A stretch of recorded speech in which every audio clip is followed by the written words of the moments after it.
നിർത്തിക്കോ നിർത്തിക്കോ, ഇതോടുകൂടെ നീ നിർത്തിക്കോ. ഇത് നിന്റെ അവസാനമായിരിക്കണം. നീ ആൾക്കാരോട് വീറും വാശിയൊക്കെ വെച്ചിരിക്കുന്നത് ഇപ്പൊ തന്നെ നിർത്തണം. കാരണം നമ്മൾ നിൽക്കുന്ന മാസം റജബാണ്. ഇനി ഷാബാനിലേക്ക് കടക്കുവാണ്. കാത്തിരിക്കുന്നത് റമദാൻ.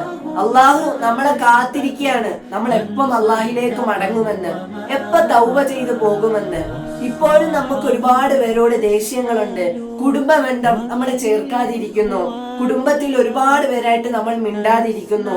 അടുത്ത കുടുംബമാവട്ടെ അകന്ന കുടുംബവുമാവട്ടെ എല്ലാരെയും ഒരുപോലെ കാണണം. കുടുംബ ബന്ധം ഇല്ലെങ്കിൽ നമ്മുടെ ദുആ അല്ലാഹു സുബ്ഹാനഹു വ തആല സ്വീകരിക്കുകയില്ല. മാത്രമല്ല അല്ലാഹു നമ്മൾ പോകുന്ന മജ്ലിസ്, ആ മജ്ലിസിൽ നമ്മൾ കാരണമായിട്ട് ആ മജ്ലിസിലെ ദുആ പോലും സ്വീകരിക്കുകയില്ല. കാരണം എന്ത്? നമ്മൾ കുടുംബ ബന്ധം മുറിച്ചവരായുണ്ട്. പ്രവാചകൻ സല്ലല്ലാഹു അലൈഹി വസല്ലമ തങ്ങൾ ഏറ്റവും കൂടുതൽ ഗൗരവേറിയ വിഷയമായിട്ട് പറഞ്ഞത് എന്താ? കുടുംബ ബന്ധം മുറിച്ചവനെ കുറിച്ചാണ്. റസൂലുള്ളാഹി സല്ലല്ലാഹു അലൈഹി വസല്ലമ തങ്ങൾ മദീനയിൽ സുജൂദ് ചെയ്യുന്ന സ്ഥലത്ത് അവിടെ ഒരു അറാബിയായ മനുഷ്യൻ വന്നിട്ട് അവിടെ മൂത്രമൊഴിക്കുകയുണ്ടായി. അപ്പൊ സഹാബാക്കളെല്ലാം കൂടെ വാളൂരിയിട്ട് പ്രവാചകനോട് പറഞ്ഞു, അല്ല റസൂലേ, തങ്ങളൊരു വാക്ക് കൊണ്ട് ഞങ്ങൾ ഇവനെ തീർക്കുമെന്ന്. പ്രവാചകൻ സല്ലല്ലാഹു അലൈഹി വസല്ലമ തങ്ങൾ തിരിച്ചു കൊടുത്ത മറുപടി വേണ്ട എന്നായിരുന്നു.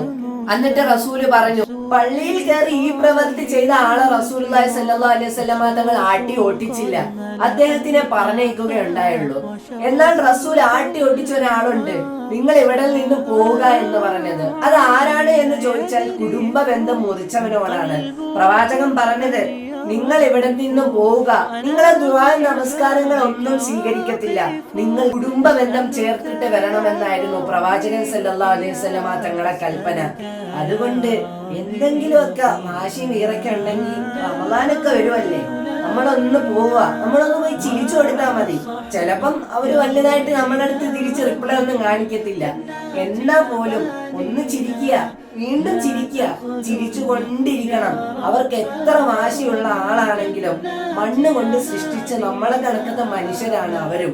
നമ്മൾ അതും കൂടെ ചിന്തിക്കുക. എപ്പോഴാണെങ്കിലും അല്ലാഹു സുബ്ഹാനഹു വ തആല അവര് ഹൃദയത്തിൽ ഒരു അലിയിപ്പ് കൊടുക്കും. അതുകൊണ്ട് നമ്മളിൽ നിന്നും നമ്മൾ നമ്മളായിരിക്കുക. ബാക്കി തവക്കൽതു അലല്ലാഹ്, അല്ലാഹുവിലേക്ക് അർപ്പിക്കുക. അല്ലാഹു സുബ്ഹാനഹു വ തആല നമ്മുടെ ഈ മാസങ്ങൾ നല്ല മാസമാക്കി കുടുംബ ബന്ധമൊക്കെ ചേർത്ത് ഒരു വീറും വാശിയുമില്ലാതെ നല്ല ആഖിബത്തുള്ള നല്ല പ്രകാശമുള്ള ഹൃദയം നമുക്ക് എല്ലാവർക്കും നൽകി അനുഗ്രഹിക്കുമാറാകട്ടെ.